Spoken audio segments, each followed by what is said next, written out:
Episode of the Butterfly Effect podcast. Today, I'm joined by my loyal Leo, Taylor Mai. Welcome to the podcast. Thank you, Liana. I'm so happy to be here. I was excited. We've talked about this for a while, but excited to be here. Yes, we've been definitely having this in the plans for a while, and thank you for being flexible. I canceled on him last time because I was just not having a good mental health day, and I wanted to be fully present for this episode because I know it's going to be a really good one. So thank you for your patience with that. But for a little background, me and Taylor work together, and for those who know us through work, we have a little friendly rivalry, and I was going to plan something so I could actually win, but I did not plan anything. So I'll let you keep it unless you have anything. But me and Taylor had this rivalry going on through what we call pre-work at our organization. We teach classes or sessions to our students Monday through Friday, and our cohorts would kind of go battle because we just have very big personalities and I don't like to lose. I'm very competitive, but Taylor has definitely humbled me throughout this experience. And then it really took a head when we had our kickoff, big celebration event. Oh my God, I'm getting cringed out thinking about it right now we have to talk about it because so we were in this room full of 100 people, let's just say 100 people. And each of us have a cohort. There's 4 cohorts. And my cohort was on this side of the room. And me and Taylor were emceeing this event. And I was like, oh, I'm going to get Taylor so good. I'm going to beat him in front of all these people. And it's going to be so good. I'm going to walk home so proud of myself. And so we were co-emceeing this event. And I was like, to kick it off, let's see who can get their side of the room the loudest. Me thinking my team, my cohort goes hard for me. They're going to go so loud. This half of the room is going to get in the spirits. They're going to feel it. So I'm like, okay, this side of the room, which is my group, I'm like, make some noise. And this is where I think I went wrong. There's actually a couple of reasons I've thought about this. One, I had to go first. And everybody knows when you do which side of the room thing, who goes louder, the first group always sounds quiet because the second group has something to compare themselves to and they get a lot louder. So that was the first thing that you already had the upper hand on. Can I counter that? Go ahead, please. So I was going to say before you started is that when you speak of this narrative, you forgot to mention that you've never won. Okay, those were details we were just going to brush past. And this is the thing. So you went first, you lost. And you wanted more. So your side still heard that my side was louder. And you were like, okay, round 2, which we didn't plan that. We didn't plan 2 rounds. We planned 1 round. And you still lost. I was just warming them up, okay? Here's my second part. I have a few counter arguments, okay? Let's hear it. Second one is, okay, so my half of the room was my cohort plus another cohort. The people in the back thought it was just my cohort versus your cohort. Okay? That's what they told me. I forget whose cohort it was, and that's what they told me because I was looking back. I'm like, why is the people in the back not even saying anything? So my cohort would scream and then hear that the people behind them aren't even saying anything. So then they would get embarrassed and kind of quiet. So half the room wasn't even yelling. Second, your cohort is triple the size of mine, so you already have an advantage. And then my final point is Taylor is the only male person in our role, and we have a lot of guys in our cohort or in our program, and I think they were just, bro power. They had bro code going on, and so they were all rooting a lot louder for you. So those are all my reasons why I lost, and it wasn't a fair fight. So I'm gonna go backwards just a little bit because. See, this is also how we argue at work. The funny thing is that we were both in charge of setting the instructions for our side.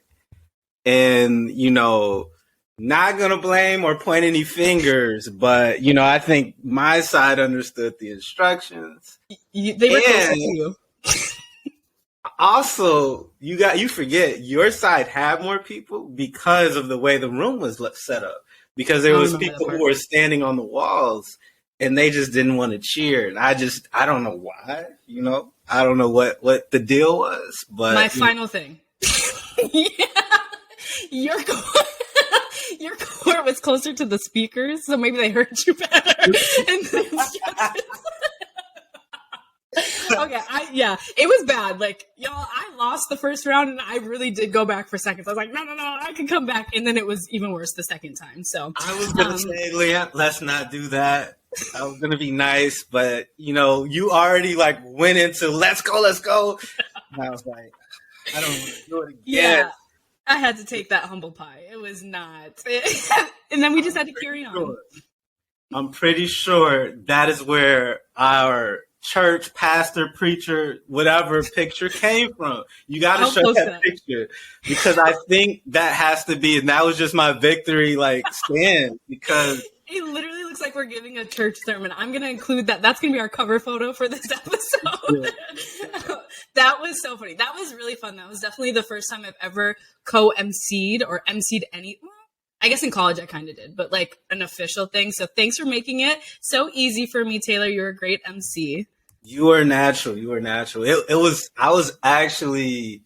I was a bit nervous because I hadn't done like live events. I mean, I did the one we did last year before you started. We had our end of the year celebration.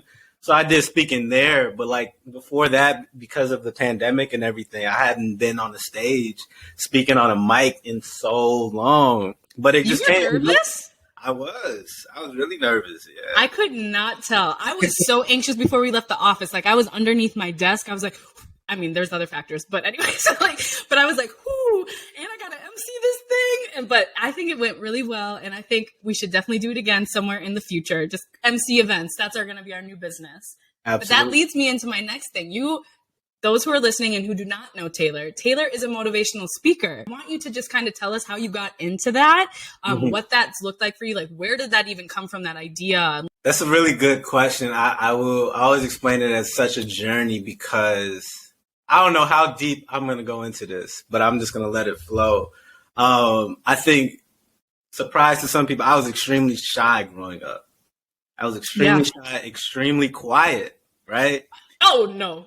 That can't be true.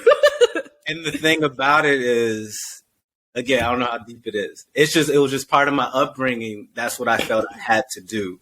To behave is to be quiet and sit still, right? Okay. And so I think that through that, I didn't know who I was. I didn't develop and figure out who I was. So through a lot of different things, I was discovering my true self, right? So I think that, like, as far as speaking goes, as far as motivation goes, some of the darkest points in my life made me make decisions because I was not okay with sitting in that moment and saying, I think Steve Harvey said, if you're in hell, why would you stay there? Why would you not continue to move? You got to keep moving to get out, right? And so I think that point is where I'm like, I need to do more. And so as I continue to get out of that darkness, or, the bottom, or whatever you want to call it, I found joy in it, and I wanted other people to find joy in it. And so my cousin and I actually, at the same time, were kind of going through a lot. And we're like, let's do like a motivational Monday. Both of us do it. This was on Snapchat, so this was way back in the day. Back in the day. This was a while ago. And so every Monday we do it, Motivational Monday. We did a little thing. And so that was going. And then when I went to the Navy, obviously I had to stop because I was in training. But when I got out, I started to do like a daily recap kind of thing. And then when I really just started to like really start reading books and really started reading motivational things and watching it, I was like, man, I like to speak about this stuff, right? And so then I started making videos. And that's where I kind of just like determined what I wanted my career to look like. Because I'm like, this is something that brings me joy. This brings me fulfillment. How do I do this? What job does that look like? What field should I go into? Because I was going to go into finance. I'm like, I wouldn't be able to do this doing finance. And so like just trying to navigate, where can I actually do this? Can I do it on my own? Do I believe in what I'm doing? Because I would be self-conscious about my video. I'll be recording for like 2 hours and it'd be a 30-second video. Yes, I can relate so much. Mm-hmm. Really quick, how old were you when you started the Snapchat Motivational Mondays? Let's see. I want to say, I think I was 19, maybe 19 or 20. Okay, so you were, and not to get too deep into what was going on in your life, but like, was there a specific moment where you're like, okay, I gotta do something else? Like it was a switch that happened, or was this something like you had interest in talking or sharing your knowledge with the world up until that point, or was there something that switched? Honestly, it was a journey. I didn't even know motivational speaking was a thing. Yep. I didn't know it was a thing. I didn't even know life coaching was a thing because I started coaching people eventually. I didn't know that was a thing until doing research, talking to my cousin about it, hearing motivational speakers and saying, I want to do that too. So it's really like, it was a journey until the point where I'm like, once I navigated off Snapchat and to actually doing videos and going to Instagram, going to TikTok, those types of things, that's when I really, I'm like, I got to continue to do this. I love that. And what was the feedback that you were getting? Were people getting stuff out of it? Yeah, and I think that was the best part is when people relate to it, because honestly, I don't, and this is not saying this not happening. I didn't know anyone my age doing that. Yep. Anyone speaking positive. And that's why it's good now. Like, even if people aren't actually speaking it, you see on Instagram, people are posting motivational things and things like, just even if it's just a statement or word, I think that's great that that's now happening. Cause I'm telling you, I don't remember that being a thing at all, and people were frowned upon for like speaking like, you're being corny, you're being cliche. Like that isn't real. But it is. Which is crazy because social media has, and I really want to get into this too, because I think this ties into everything, but social media has had such an interesting role in my journey too, into creating this podcast and now creating what we'll talk about a little bit later, my business that I'm creating. But like you're right. People want to put out their best highlight reel, and they're very specific on what they show. Oh, I'm very successful in this. I'm going to show you all my highlights, everything that I'm doing great. But nobody for a long time was showing the real struggles that go into all of the final product. Like no one was showing the struggles that go into it and saying like, you're not going to have good days all the time. You're going to have moments of doubt. Like imposter syndrome is so real. So when you were talking about how I didn't see anyone doing it my age, that's how I felt. I'm like, first of all, who am I to think that people want to listen to me? Who am I to think that what I have to say has value? And like, that started with myself. And it was because I didn't see anybody on social media being real about that. Yeah. And so finally I was like, I heard something, I think on YouTube somewhere, it was just like, if you don't see someone doing it, that's a go ahead sign for you to do it yourself and start creating that. So I think that's so dope that you and your cousin just came up with this idea to start doing it on Snapchat even, and like just creating those inspirational and positive messages, because I think there's a ripple effect to that. And like, I'm sure you've touched so many people's life, even just like with one post. So that's really dope. Definitely. That's why I appreciate your podcast too, because it's real. And I think that's exactly what you said. That's what's missing. Everybody wants to be, appear that life is perfect, and it's not, but that's what makes life beautiful at the same time. It's to be able to fall, but know you can get back up. And then the next time, no, I don't have to have that much of a reaction the next time I fall, because I know it's possible to get back up. Ooh. Yes, because this is one of the first things that really shocked me when I first met you is you lived the life of like 100 men. Like you worked like so many different jobs. You've already went through so many different careers. You already had so many successes and accomplishments. Can you walk us through like your journey a little bit from 19? What happened? Like you don't have to go super in depth, but like share the importance, because wow, this man has worked 5 careers. Okay, so very, very, I think that for me, just in general, because I remember my first LinkedIn bio, I'm just going to start there, was like, what did I say? Like my career journey was randomly reasoned, right? Like I didn't understand why I needed to make these shifts, but something in me said, you need to start making these shifts. And so like a lot of it was survival, a lot of it was learning, but like I started off wanting to go into finance. That's what my parents told me to do.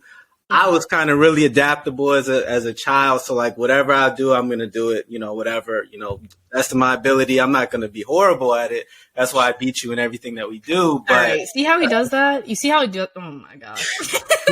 I started in finance. That's what like blows my mind. I started in finance. I was pretty big place. We won't say the name, but like.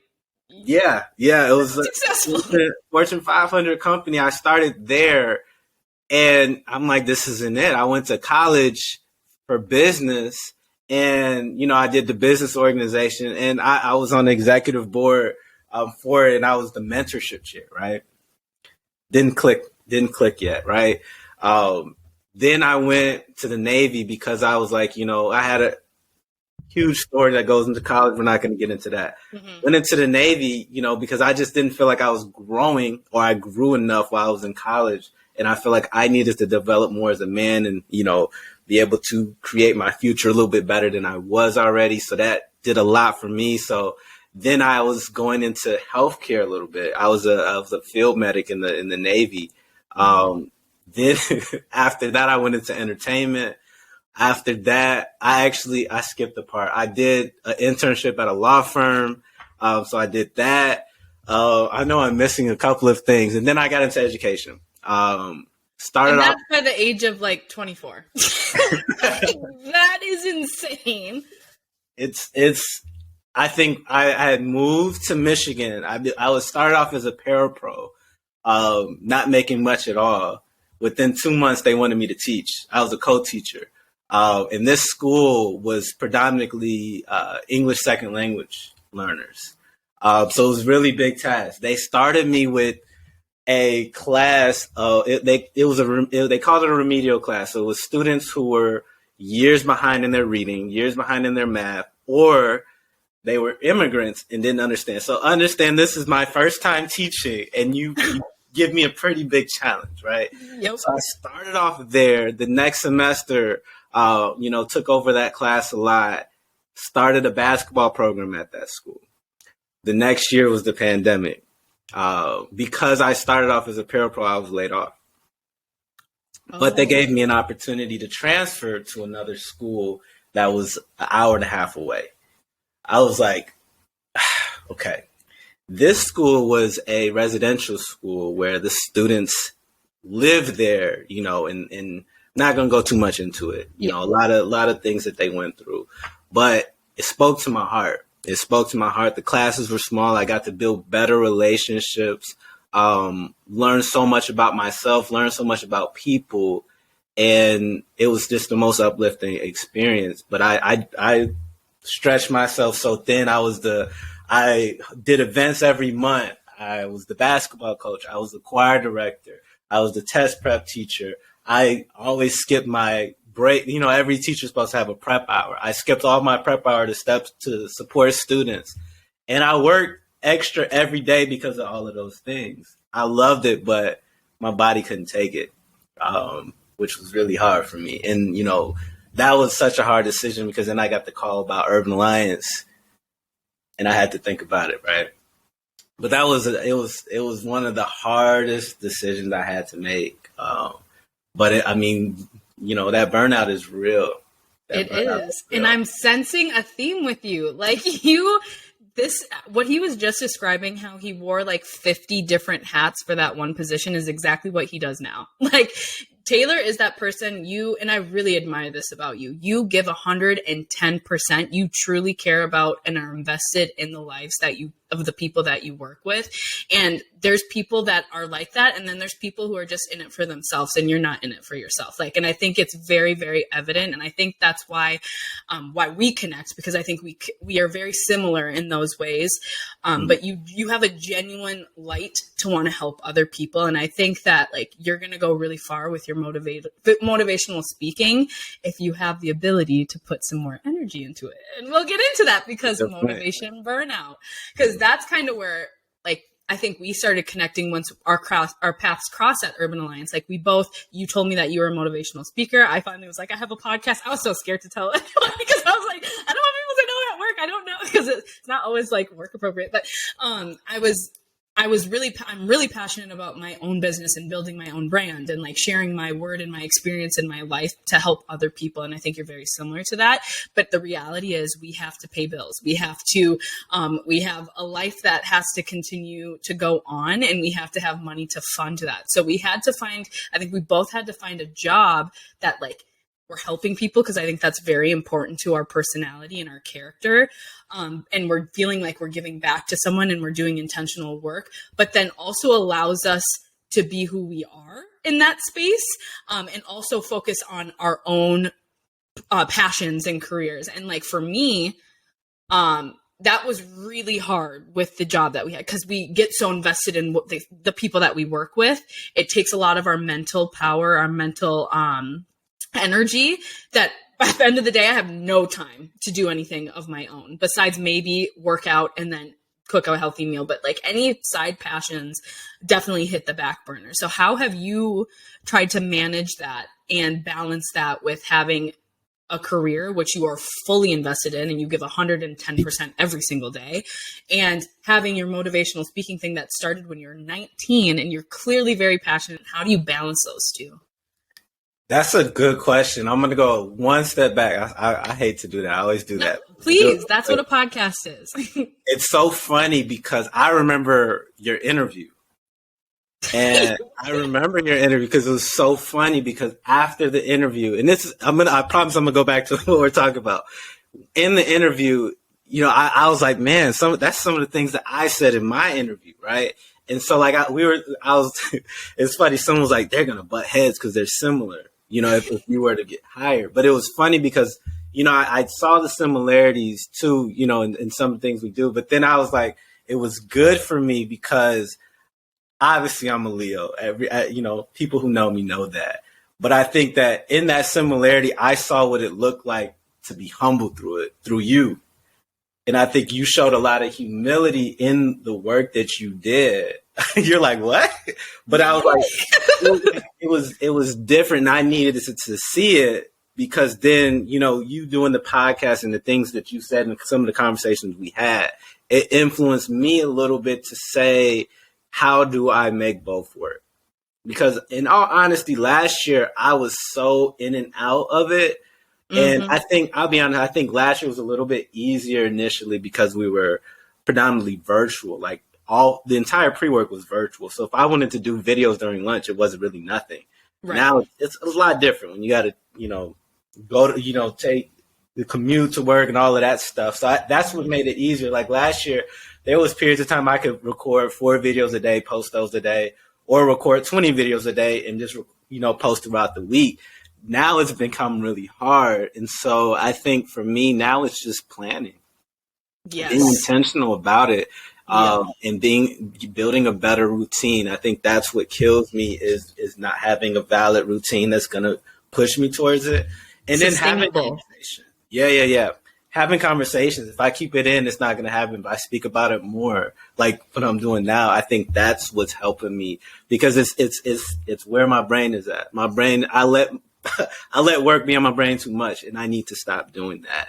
But it's hard because I don't know, I spoke about this once. I'm not going to bring it up now of why sometimes I like to carry a lot of weight, but I'm learning that I need to stop, because again, when I used to coach, I told people to do the complete opposite, and it's easy to say that, but when you're in it, because, for me, I went through this experience of Urban Alliance and I know the potential of it.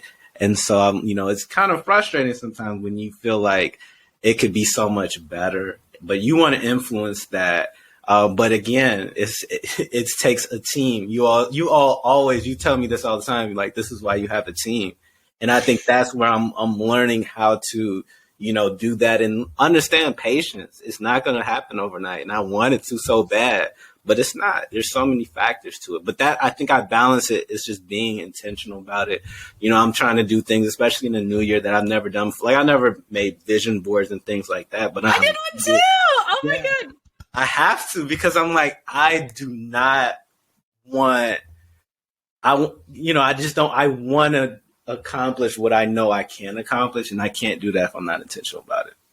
I'm so about that. Like, power of the tongue is so real. Speaking things into existence, saying, oh, I don't have the time for this. You're not going to have the time for this. Saying, I'm going to make the time for this. You're going to make the time for this. If you every day, like, things that have changed my everyday life is being like waking up and setting that schedule. Like you said, like, do I like to sleep in? Absolutely. I would love to sleep in till the 30 minutes before I have to work, but I know that I do not have a successful day when I do that. What I do know, how I feel good and I feel proud about myself and I feel productive, is when I wake up 2 hours before, I get a great workout in, I feel my body right, and then I write down what I want to accomplish for that day. If it gets done, amazing. I feel so great that I intentionally like manifested that into that day. I created a vision board as well. Like things that are important to me that I want out of my life. I just started to realize like the only thing that was holding me back was myself. And that was one of the hardest things I think to swallow. Like you're telling me that I could have been a millionaire by now, or I could have been traveling the world by now. Cause like I get jealous of seeing other people do it. And I'm like, what's holding me back from doing it myself? It was me. And that was so hard to really sit with. But once I like got past that judgment of myself and being like, I didn't know what I didn't know. To your point, one thing that really helped me is someone told me, it was like, you have to realize that everything you need to be successful is in your life right now. And the crazy thing about that, because most people don't believe that, but you can't believe it until you see it, right? But the thing is, we often don't want to see it. We want things that aren't reachable, but if we use what we have, the opportunity is always there. That's that piece of faith. Like, you have to bet on yourself. I mean, this is a perfect time to talk about it. So, people who listen to my podcast know that I literally up and changed my life over the span of a week. Taylor was there. He saw a lot of like the downfall of it while I was at work. Like, my coworkers were such a great support system during that. So shout out to y'all. But, like, I just decided like the way that my life was working right now isn't working. And the only thing that's going to change it is me. So I ended up putting in my 2 weeks for my job. It ended up being longer than 2 weeks, but I'm happy for that. I moved home back to Minnesota. I ended the relationship I was in, and then I started to refocus on like, now I'm at ground zero. I have the ability to create whatever I want moving forward. Like, no, you don't often get a chance to just restart and design what you want from the ground up. And I was like, I felt like I was at this moment where I get to do that. And I had to really sit and think about, what is success to me? What does that look like for me? Not to everybody else, not to my family, which is really hard because of course I carry my family very close, not to my friends, like not to anyone else but myself. What does success look like for me? And what that looked like is the freedom to travel the world and meet new people and have conversations like this and continue to expand this work and this project that I'm doing with this podcast. It's to take time for myself and treat myself to things that I like to do, but that means I also have to have money to do that. And I knew I also wanted to work from home and like create my own brand and my own business. And I knew all these things I wanted, but I didn't have like a game plan and they weren't all connected. And so I had to start thinking. And so I was like, okay, I know I really like social media. I like learning things. I like building things up. I taught myself how to do this podcast and to market it and do all that thing. So now I'm actually creating a social media management business, and I'm going to be working specifically with local small businesses and helping them get their story out and create their why and get it on a digital platform so they can grow their business too. And it's just so crazy because I think everything happens for a reason, because Urban Alliance, one of the things that we talk about is your why. And I'm like, that connected with me so hard because I didn't know what my why was for a while. I knew what pushed me and what I should be doing, but I didn't know my deep why. And I think there's so much power in storytelling, and that's what social media is. That's what people are looking for now. They want authenticity. They don't want to see the Kardashian style luxurious life. Like, that's not real. People, like, it's nice to see, but it's not real. People want authenticity. And there's so many people creating small businesses right now who they have amazing products, but they can't get out to the masses because they don't know how to utilize social media, which is at your fingertips. And they don't know how to share their story in a way that are going to bring people in that are good for them. So like, that's what I want to focus on. And I'm so excited about it. So I'm launching that soon, but that, like, all of that to say, like, now I get to create the world or my reality that I want. I get to work from wherever I want. I get to work with the people that I want to work with. I get to do important work that's going to help other people and change their lives, but in a way that's authentic to me and like gives me the flexibility to do, like I said, anything I want and travel the world. So I'm super excited about that. That is awesome. Congratulations on that, because I didn't know Thanks. that. That is Thanks. awesome. Yeah, it's new. I don't have the name yet. I'm still pondering with the name, so maybe you can help me. I'll get everybody on. Like, I have a few on. I won't put it out there yet, but yeah, I have a few names I'm thinking about. But yeah, I have to get on that soon. But that leads me to ask you, what is your idea of success? Okay. I would say for me, it's personal freedom, which is similar to what you were saying. I think that having that freedom to be able to, do the things that you want, but also express in the way that you want. I think it is my goal, because I just feel like we all are creators in our own way. Yes. But through society, sometimes we get so limited, or we have to be defined as opposed to being free to the way we want to express or the way that we want to create. And so I think that for me, it's doing that. So it's doing that motivation. It's impacting others continuously. But I think it's so many things that get in the way of that. Especially even the way that my mind works, that it makes me kick myself sometimes. But I think that it's really personal freedom. I think that a lot to what you were saying is just, figuring out, how do I do this my way, but also help others, and I think that it connects to my why. My why has more so to do with how I build out my future, how I build out my future family, making sure that I am not only, I think a lot of times it's about, being financially ready, but I want to be mentally ready, mentally ready for anything that is to come, to support others in the way that I want to be able to sustain that and always be there and be able to give that positive energy to people, because I think that's what's most important. Because I have 4 values. This goes into my business. It's love, positivity, success, and happiness, and if I literally do this with every job, every big decision. If I'm like pondering between multiple things, I literally have to point it out like a math equation and say, which one elevates these 4 things the most? And that's where I know, that's the right decision to make. So I definitely think, in short, it's personal freedom for sure. How did you come up with those 4 pillars? Good question. So I cannot remember if this was before or after I started coaching, but I actually went to a life coach. I was going through I was going to a point, my life in the beginning, it felt like it was all written out for me. I didn't have to worry about anything. It was written out for me. But when that script, is gone, or that script doesn't go the way that I planned it out, I was crushed. I didn't know what to do. And so just thinking about, what is my values? What do I value most? What elevates me? And I had to take a lot of time to do that and think about that. And it was those 4 things. And then as I connected it to coaching and motivational speaking, I was like, man, I never looked back at my life to see, what did I love to do? I never had done that before. And I was like, man, when I was in 3rd grade, I was teaching kindergartners how to read, or reading to kindergartners. Then when I was in 5th and 6th grade, I was on student council. Then when I was a freshman, I was mentoring 7th graders. When I was a senior, I was doing I think they called it freshman connection, where I was mentoring the new freshmen coming in.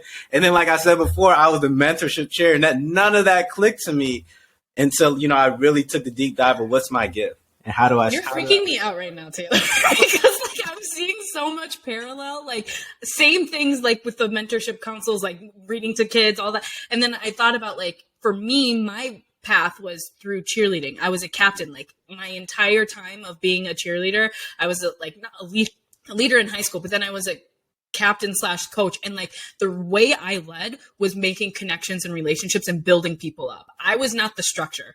If anybody works with me, they know organization, maybe not my strong suit, but I build relationships with people. And I think that's what gets me where I am today. And that's where it will never fail me. And it's because of that. And then when I made that connection, that's how I knew where my passions came from and how I wanted to express them. So, oh my gosh, that's crazy. It's real. I mean, I just wish, and that's why I like coaching and motivation, is that more people did that. The more people did that, because that's where your happiness or fulfillment, I'm sorry, sometimes I mix this too. That's where fulfillment comes from. You got to understand, the things that you love to do. So many, we work with students. No one knows what they like to do. They always say, I don't know what I like to do. I don't know. I don't care. You're just not confident in it because of what society's telling you. Yes. Okay, that's my other question leading in. So when you defined what your version of success was that something that you had to pick apart from what society told you success was supposed to be? Because for me, my image, or what has been pushed in my face for what success is, money.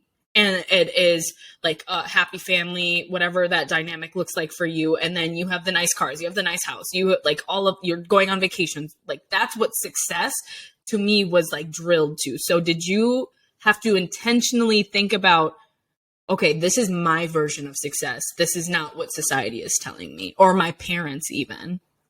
I think that, like, for me, in that period of time between your senior year and going off to college, a lot of things were happening with my family. So I was literally on my own.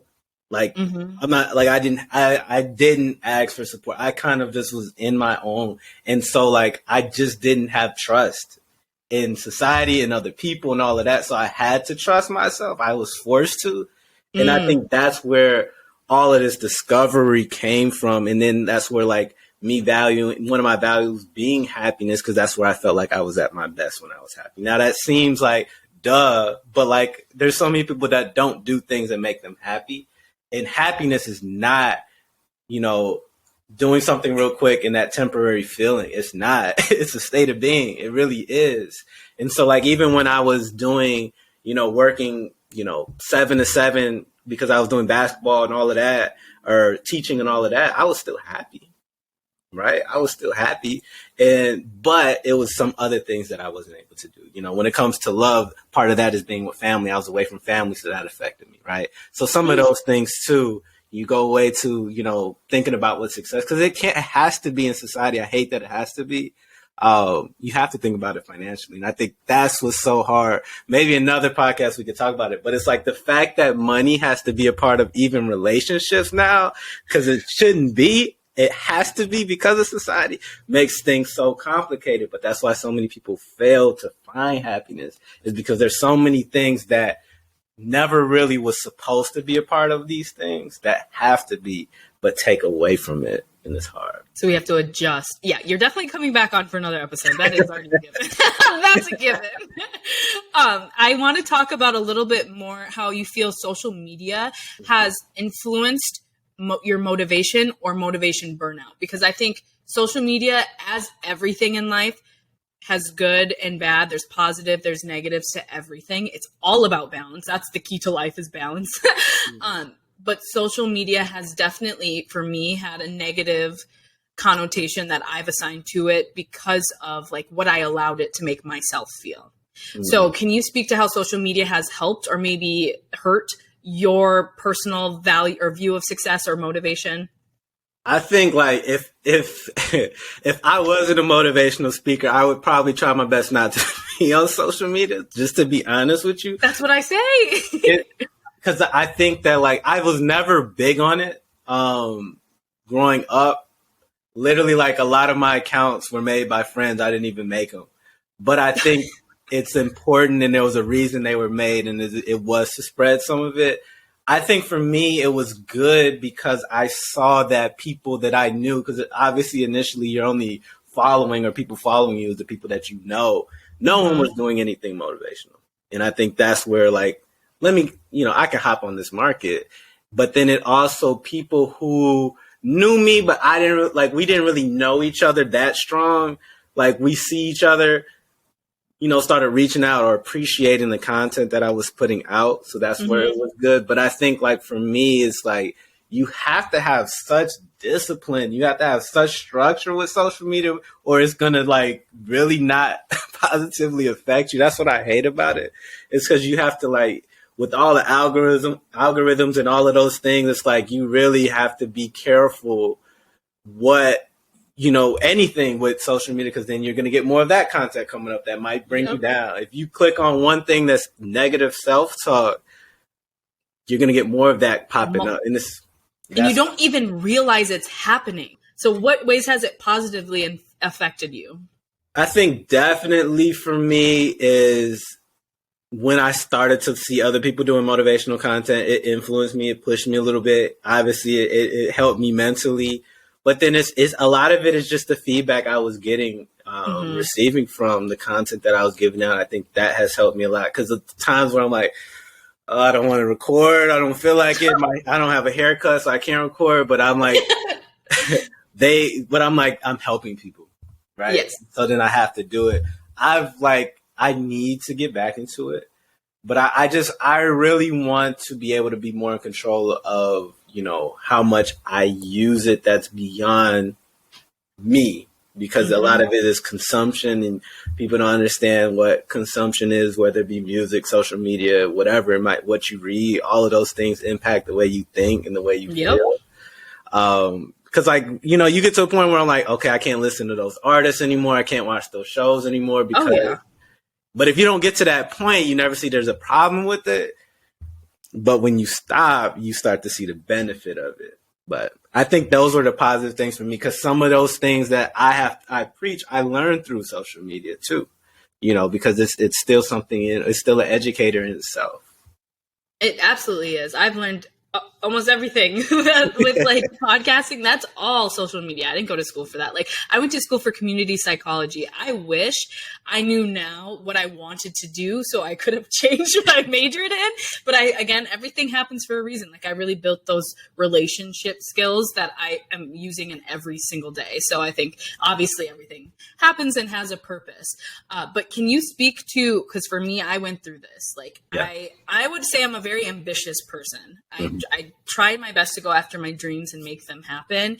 But when I go on like social media and I see people who have already achieved them, or they promote grind culture, which is like I think very unhealthy, because like, I think life has to be balanced. Yes, focus on your goals. Yes, put priority to things that you really want to see come to fruition, 100%. But you cannot be grinding and like taking away from time with your family or things that make you happy. Like, that's how you burn out, and then you start losing your why. So has that ever affected you, like that burnout or that grind culture? I would say initially, yes.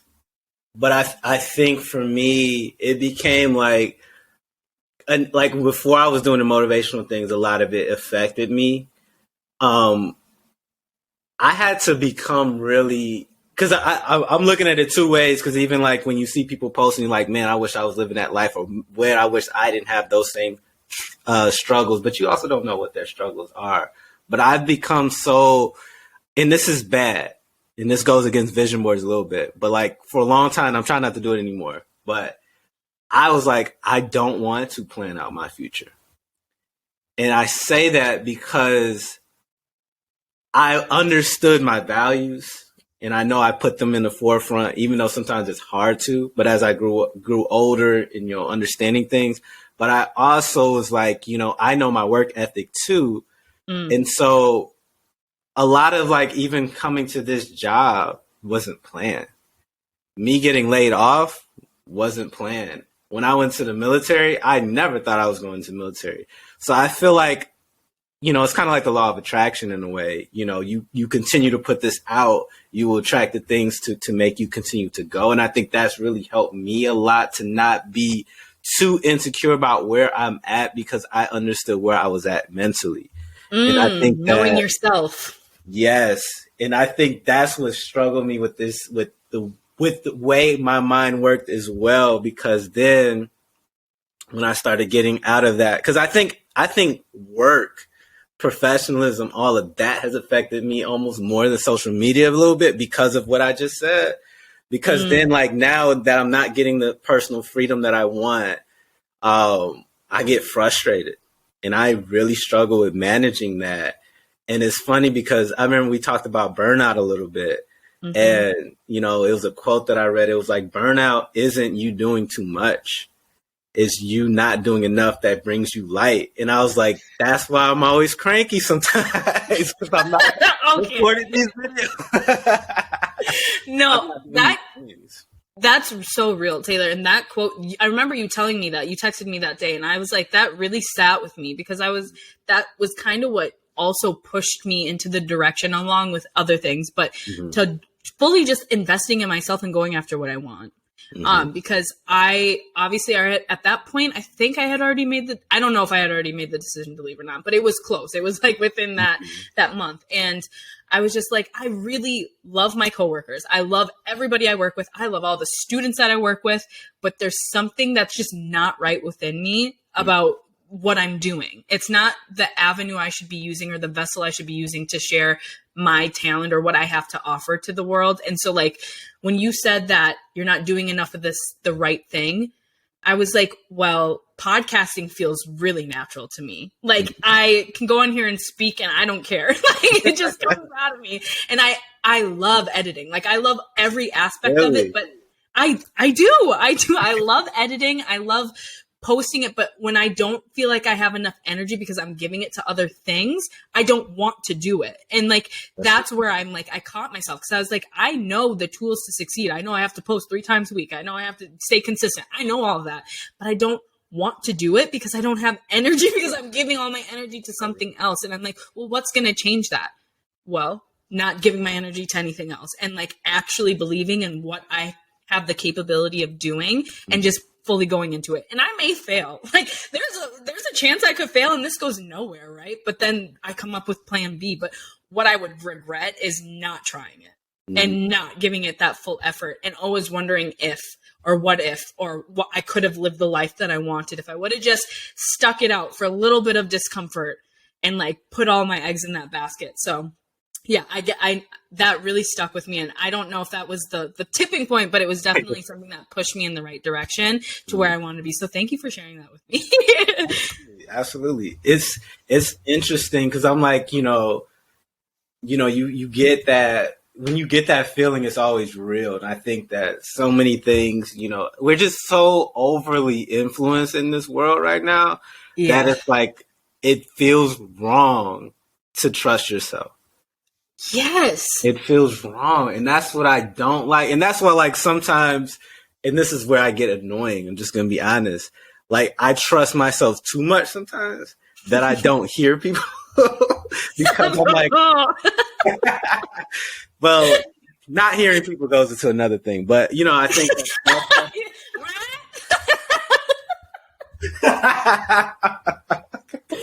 Oh my God. But that's why, I think that's like important because I would rather like, I think like, I forgot what I was saying because I just thought about that. But because like even last week, the students were talking about how I can't hear. And I'm like, what are you talking about? Yes, I can.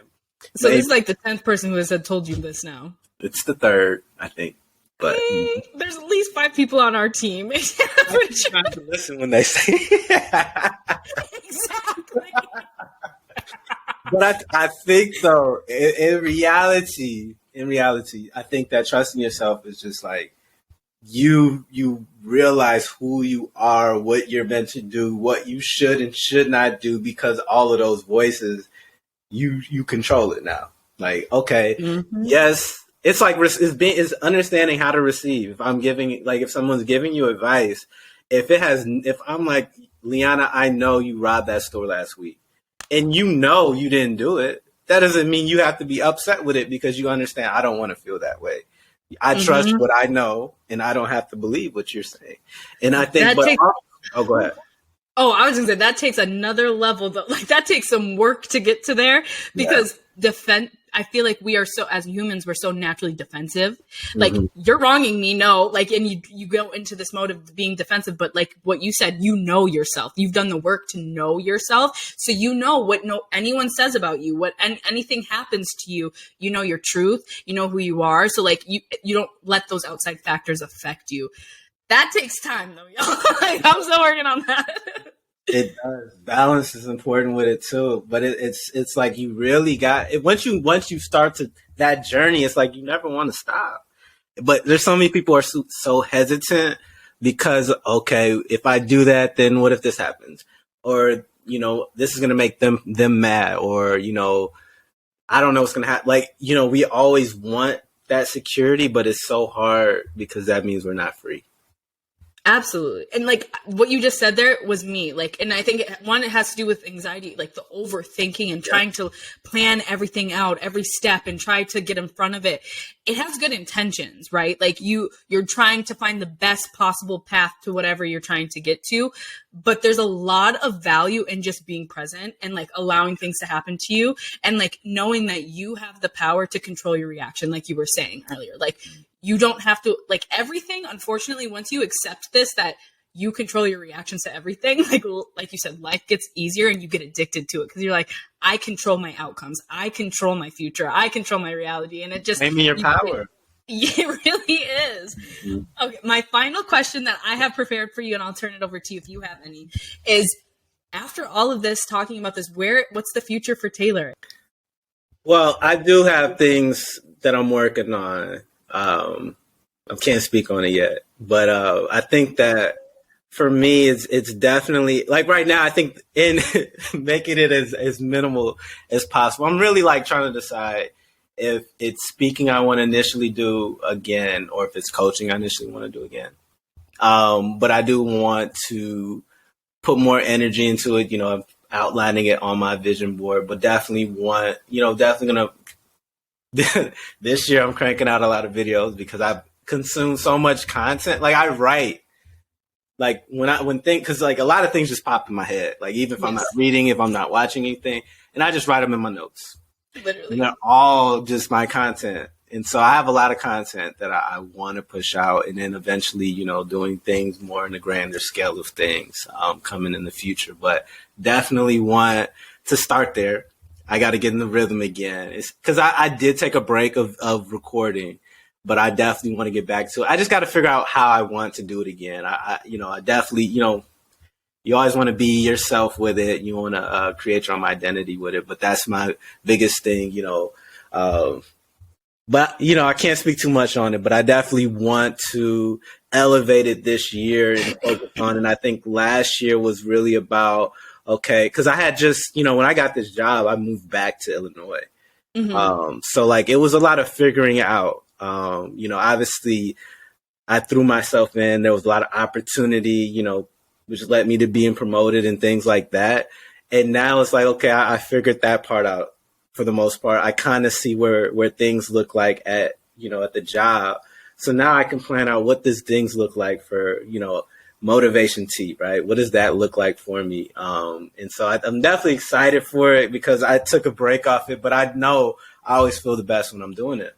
I always feel the best when I'm doing it. That's exactly how I feel with my podcast, Taylor. Like, I'm going to be on your ass about this. Like, I'm so serious because I was obviously I had to do some research. So I was looking at your videos and you really do speak the truth. And like, I'm very similar. Like, I'll just be sitting here and I call it a download. That sounds really dramatic, but like I get a thought, right? Like, and I'm like, oh my God. And it helps guide me and it makes sense to me. And I'm like, I have to share that. And then so many people are like, what you said in this. And I'm like, that literally, I don't know where that came from. It just came to me. And I feel like you also have that, whatever it is. So like, I better see more videos. And if you need some help with social media management, I'm your girl. I'll give you the friend discount of free.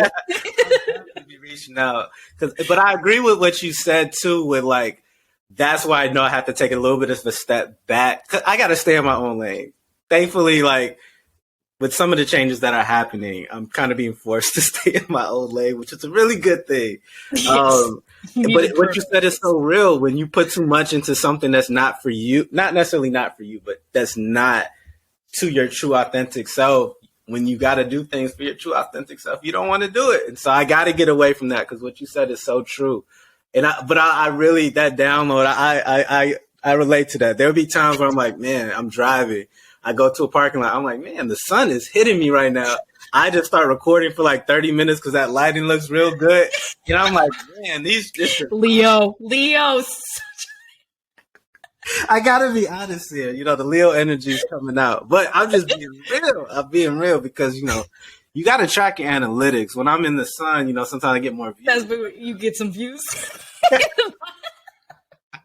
You got to get your views or you can't. But I think definitely got to do more of those downloads because obviously I like to talk, but, definitely making use of that It's just so funny. The thing is, I know you have videos on your phone of you just doing it. You're just not posting it. Yeah, that's true. That's true. See? Yeah. Start posting it, because this is the one thing too, Taylor, because what you're saying, it doesn't even matter if it's perfect or not. It's going to relate to somebody. You need to just get it out there. Like, and I'm talking to myself too, honestly. I'm saying Taylor, but it's really true. But like, it's way better to have something out there than perfection. And I think you're a perfectionist in a way. Don't like push back if you don't think that's true, but I do think you're a little bit of a perfectionist. And I think you're waiting for like to get your brand or like that perfect image of you. Who cares? Like, just start doing something, and then as you go, you're gonna see what you like and what you don't like, and you're gonna tweak it to get where you need to be. But you're never gonna get there unless you put something out there. And I know you have footage in that phone right now. Last thing, like a gem that I received because of what you just said. Okay, I used to be extreme perfectionist, and when I'm being like that, I'm at a low, right? Because I realized when I was talking, I don't know if I was talking to somebody, reading, I don't know what it was. Perfectionism is your insecurity. It's not always a strength. It's your insecurity, because it's like, if you think about it, what positive comes out of being a perfectionist? I mean, for yourself, you may hold yourself to a higher standard, but you're holding yourself to a standard you can never reach. You can never be perfect. So it's good that you called me out on that, because I need to stop doing that. I do that at work too, and I need to stop doing that too. But I think that's just my insecurity coming out. It's just my insecurity coming out. But that's real. But I do think with you though, it comes from, and probably other people too, but for you, obviously I know you, so I think it comes from a genuine place. You just want to put your best work out there, and it's nothing like, I think that's honestly all it is. You just want to be intentional about what you do. You want to make sure it's like getting the message across correctly. Like, you're very aware of yourself. And I think that's where it comes from, which is a really great thing. But balance, and just do it. If you make a mistake, it's a lesson you learn. That's what I'm learning. The worst you can do is grow from it. So that's true. I'll vow I'm gonna record right after this. Yes. Okay, everyone listening, Taylor, where can they find you? All right, so on Instagram and on TikTok, Motivation T16. That's 16. Motivation T16. And I'll put it in the bio as well. But your view's about to go up, because the Butterfly Effect podcast listeners are about to hype you up. Appreciate you, Miana. Appreciate you. I appreciate you, Taylor. Like, this is long overdue, and it was so fun. Like, it's so natural. We can talk for hours. that's why I can't go into the office with you, because you would always be talking, and I would want to talk back. And it'd be like noon, and I'm like, oh my God, I haven't even checked my emails yet. But everybody, I'm so bad. It's good though. You bring a lot of life to the office, which is needed, because it's a dark, scary office. But thank you so much, Taylor. You're definitely coming back time and time again. We're going to have Motivational 216 on the Butterfly Effect again. But any last words? Oh, let's think. You can't, you can't say that to me, because then I know, because we won't be here for 10 more hours. Not 10 more hours. All right, so I do want the listeners here. I need you all to think about something competition-wise, preferably that Liana can win. Thank you. Preferably, because I think, from all the things that we've done, it's been bad. It's been really bad. Okay. And I want you to feel what victory feels like, because I'm like getting tired. I'm getting tired of it at this point. I'm about to literally cut the part out of where I was promoting you. Maybe we could do like I don't know. I was going to say a motivational video. You're going to beat me in that, so I can't do that. A challenge. Okay, we're going to do a challenge. That's what we're going to do. January challenge. Okay. And we have to both post consistently. I don't know what should it be? 3 times a week at least? What are we posting? Something towards our passion. So for you, motivational videos. For me, my podcast, and then my new business. You're gonna post 3 of those. That's if you want to do that. I mean, I'm not 3 saying a week just for January. And first of all, we're both gonna like get something out of it. It's gonna be hard. Yeah. It's gonna be hard. But and the first person to cave loses. How about this? Just to make it interesting, because my videos can be a little bit shorter than what your podcasts are, obviously. So That's true. I will do 3 a day. You do 3 a week. Three a day? I do 3 a day in January. Taylor, let's sit on this. You're going to do 3 videos a day in January. 3 videos a day. 3 videos a day. I believe in you, but that... Okay, 3 videos a day. I'm doing 3 posts. What do you mean by posts, though? Because I was thinking, like, advertising an episode. Okay. That's what I was wondering, too. That's what I was thinking, too. I mean, I think that's good, because that's better than not doing anything. But I think thinking about what is something you haven't been doing that you can be doing, too. And I think that can be it for you, too. I like this. Okay, hold on. I want to finalize this before we get off because we have proof. So are you sure 3 a day or once a day? I need to do 3 a day. Okay, 3 a day. I want everyone to hear. I tried to make it fair. So when he loses, just please cut this part out, Liana, when you're editing. He's going to try to make this excuse that 3 a day was a lot. But I believe in you, Taylor. You got this, but I don't want to hear nothing when I win. Okay, so you're going to do 3 a day, and I'm going to do a daily vlog a day, but I'm going to do 3 posts of the daily or the weekly episodes each week. Okay. All right. And then we got to recap it, and the loser has to do something on the next podcast video. Yes. If anyone listening, you have a punishment that you think we could do, that's what we'll do. So send in punishments. Let me know what Taylor has to do when he loses. I was going to say, think about what do you want Liana to do on this podcast? Oh, no. What if you both win? I'm going to win this. I know it, because this is the motivation I needed. So honestly, thank you, Taylor. Motivation T. But I'm excited for this. Oh, yay. Look at us. Friends holding each other accountable, pushing each other towards our goals. We love to hear it. But thank you again, Taylor. I seriously appreciate this. I'm excited for the next episode. So Me too. Thank you. Thank you for the invitation. Absolutely. Okay. Goodbye, everybody. Right.